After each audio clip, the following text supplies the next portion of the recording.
looking up at his mother and father. "That's 2 less than last year." "Darling, you haven't counted Auntie Marge's present. See, it's here, under this big one from Mommy and Daddy." "All right, 37 then," said Dudley, going red in the face. Harry, who could see our huge Dudley tantrum coming on, began wolfing down his bacon as fast as possible, in case Dudley turned the table over. Aunt Petunia obviously scented danger too, because she said quickly, "And we'll buy you another 2 presents while we're out today. How's that, Popkin? 2 more presents. Is that all right?" Dudley thought for a moment. It looked like hard work. Finally he said slowly, "So I'll have 39 sweetums," said Aunt Petunia. "Oh." Dudley sat down heavily and grabbed the nearest parcel. "All right then." Uncle Vernon chuckled. "Little Tite wants his money's worth, just like his father. Attaboy, Dudley." He ruffled Dudley's hair. At that moment the telephone rang and Aunt Petunia went to answer it, while Harry and Uncle Vernon watched Dudley unmap the racing bike, a video camera, a remote control airplane, 16 new computer games, and a VCR. He was ripping the paper off a gold wristwatch when Aunt Petunia came back from the telephone, looking both angry and worried. "Bad news, Vernon," she said. "Mrs. Figg's broken her leg. She can't take him." She jerked her head in Harry's direction. Dudley's mouth fell open in horror, but Harry's heart gave a leap. Every year on Dudley's birthday, his parents took him and a friend out for the day, to adventure parks, hamburger restaurants, or the newbies. Every year, Harry was left behind with Mrs. Figg, a mad old lady who lived 2 streets away. Harry hated it there. The full house smelled of cabbage, and Mrs. Figg made him look at photographs of all the cats she'd ever owned. "Now what?" said Aunt Petunia, looking furiously at Harry as though he'd planned this. Harry knew he ought to feel sorry that Mrs. Figg had broken her leg, but it wasn't easy when he reminded himself it would be a whole year before he had to look at Tibbles, Snowy, Mr. Paws, and Tufty again. "We can phone Marge," Uncle Vernon suggested. "Don't be silly, Vernon, she hates the boy." The Dursleys often spoke about Harry like this, as though he wasn't there. Or rather, as though he was something very nasty that couldn't understand them. Like a slut. "What about what's-her-name, your friend, Yvonne?" "On vacation in Majorca," snapped Aunt Petunia. "You could just leave me here," Harry put in hopefully. He'd be able to watch what he wanted on television for a change, and maybe even have a go on Dudley's computer. Aunt Petunia looked as though she'd just swallowed a lemon. "And come back and find the house in ruins?" she snarled. "I won't blow up the house," said Harry, but they weren't listening. "I suppose we could take him to the zoo," said Aunt Petunia slowly.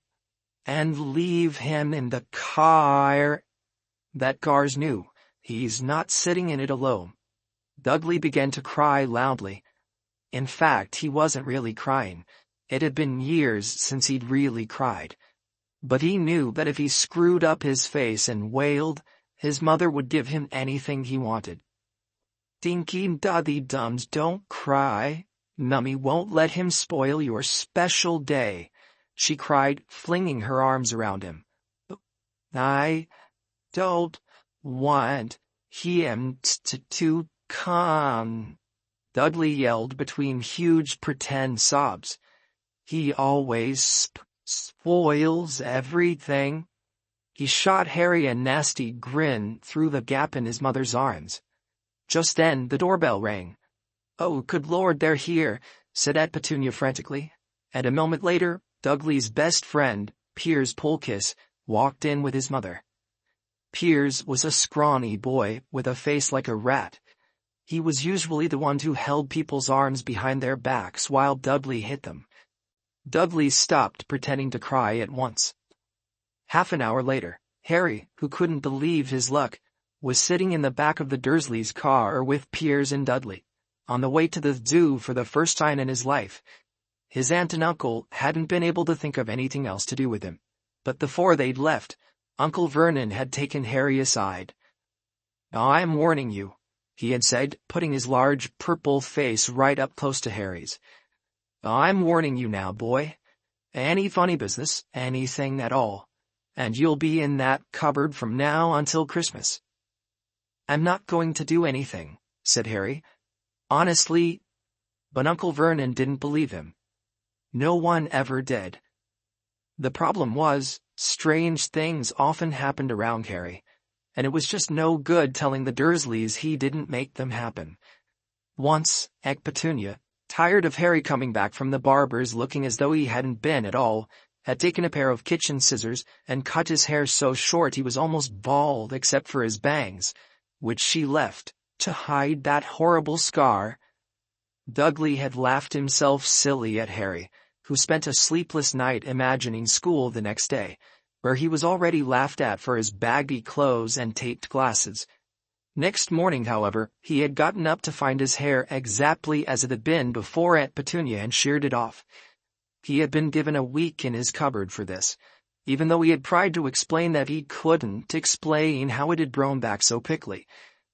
Another time, Aunt Petunia had been trying to force him into a revolting old sweater of Dudley's, brown with orange puffballs.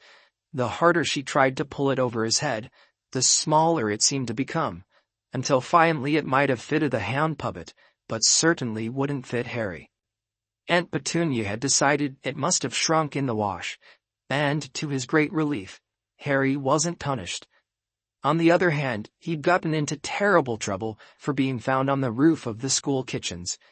Dudley's gang had been chasing him as usual when, as much to Harry's surprise as anyone else's, there he was, sitting on the chimney. The Dursleys had received a very angry letter from Harry's headmistress, telling them Harry had been climbing school buildings. But all he'd tried to do, as he shouted at Uncle Vernon to the locked door of his cupboard, was jump behind the big trash cans outside the kitchen doors. Harry supposed that the wind must have caught him in mid-jump. But today, nothing was going to go wrong. It was even worth being with Dudley and Piers to be spending the day somewhere that wasn't school, his cupboard, or Mrs. Figg's cabbage-smelling living room. While he drove, Uncle Vernon complained to Aunt Petunia. He liked to complain about things. People at work, Harry, the council, Harry, the bank, and Harry were just a few of his favorite subjects. This morning, it was motorcycles. "Roaring along like maniacs, the young Woodlands," he said, as a motorcycle overtook them. "I had a dream about a motorcycle," said Harry, remembering suddenly. It was flying. Uncle Vernon nearly crashed into the car in front. He turned right around in his seat and yelled at Harry, his face like a gigantic beet with a mustache. "Motorcycles don't fly." Dudley and Piers sniggered. "I know they don't," said Harry. "It was only a dream." But he wished he hadn't said anything.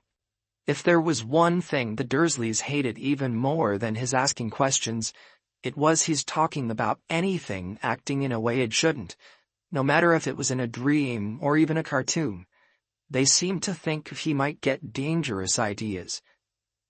It was a very sunny Saturday, and the zoo was crowded with families. The Dursleys bought Dudley and Piers large chocolate ice creams at the entrance.